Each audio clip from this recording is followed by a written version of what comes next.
মাত্র ৫০ টাকা entry fee দিয়ে ঘুরে আসুন ঘোড়াশাল, পলাশ ও জামালপুরের খুব কাছের একটি রিসোর্ট থেকে, যার ভিতরে রয়েছে সুন্দর একটি সুইমিং পুলও। ডিজের তালে তালে আনলিমিটেড সারাদিন সুইমিং করতে চাইলে আপনাকে আরও গুনতে হবে আলাদা ২০০ টাকা। দর্শনার্থী কম থাকায় আপনি চাইলে আপনার মন মতো এখানে সুইমিং করতে পারবেন। রিসোর্টটির ভিতরে বাচ্চাদের জন্য রয়েছে বিনামূল্যে বেশ কিছু রাইডস, যেখানে বাচ্চারা চাইলে সারাদিন আনলিমিটেড খেলাধুলা করতে পারবে।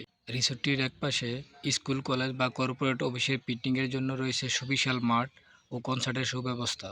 রিসোর্টটি সপ্তাহে ৭ দিনই খোলা থাকে, সকাল ৮টা থেকে বিকাল ৫টা পর্যন্ত। যে কোনো সময় চাইলে আপনি রিসোর্টটিতে প্রবেশ করতে পারবেন। রিসোর্টটিতে রাত্রে যাপনের সুব্যবস্থা রয়েছে, তবে তার জন্য আপনাকে আলাদা টাকা গুনতে হবে। চলুন জেনে নিই কীভাবে রিসোর্টটিতে যাবেন। ঘোড়াশাল, পলাশ ও কালীগঞ্জ থেকে আপনাকে চলে আসতে হবে জামালপুর বাজারে। জামালপুর বাজার থেকে অটোরিকশায় করে আপনি রিসোর্টটিতে যেতে পারবেন। রিসোর্টটির নাম হচ্ছে সুখসাগর রিসোর্ট।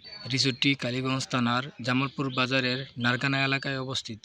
রিসোর্টটি কোলাহলমুক্ত ও প্রাকৃতিক পরিবেশে গড়ে ওঠায় আমার কাছে খুবই ভালো লেগেছে। আপনারা চাইলে এখান থেকে ঘুরে আসতে পারেন। বিদায় আজকে, দেখা হবে পরবর্তী কোনো ভিডিওতে। ধন্যবাদ সবাইকে।